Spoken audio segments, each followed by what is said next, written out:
السلام علیکم ورحمۃ اللہ وبرکاتہ۔ Online teaching centre channel پر آپ کو خوش آمدید کہتا ہوں۔ انشاءاللہ آج ہم سورۃ آل عمران کی آیت نمبر 26 تجوید کے ساتھ سیکھیں گے۔ اعوذ باللہ من الشیطان الرجیم، بسم اللہ الرحمن الرحیم، قل اللہم مالك الملك تؤتي الملك من تشاء وتنزع الملك ممن تشاء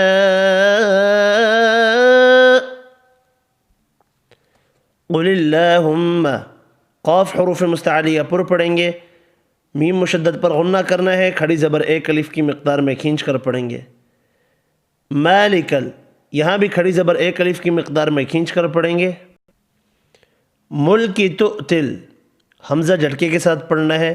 ملک من تشاء، نون کا اخفا ہوگا، مد 2 سے 4 حرکات کھینچ کر پڑھیں گے۔ وتنزع الملک، یہاں بھی نون کا اخفا ہوگا۔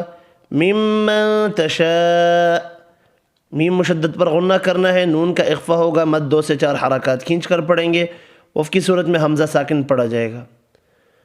وَتُعِزُّ مَن تَشَاءُ وَتُذِلُّ مَن تَشَاءُ، وَتُعِزُّ مَن تَشَاءُ، یہاں بھی نون کا اخفا ہوگا، مد 2 سے 4 حرکات کھینچ کر پڑھیں گے۔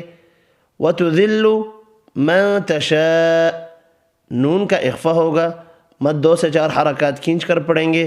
وف کی صورت میں حمزہ ساکن پڑھا جائے گا۔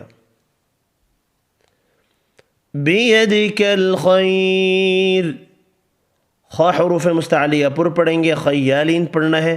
وف کی صورت میں را ساکن پڑھا جائے گا، را ساکن سے پہلے یا ساکن ہے، را کو باریک پڑھیں گے۔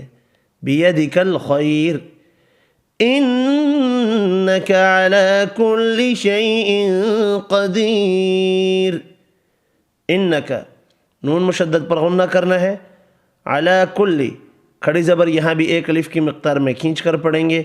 شیء قدیر، شیالین ہے، تنوین کا اخفا ہوگا۔ قاف حروف مستعلیہ پر پڑھنا ہے، دی یا مدہ ہے، ایک الف کی مقدار میں کھینچ کر پڑھیں گے۔ وف کی صورت میں را ساکن پڑھنا ہے، را ساکن سے پہلے یا ساکن ہے، را کو باریک پڑھیں گے۔ قل اللہم مالک الملک تؤتی الملک من تشاء وتنزع الملک ممن تشاء وتعز من تشاء وتذل من تشاء بیدک الخیر انک علی کل شیء قدیر، صدق اللہ العظیم۔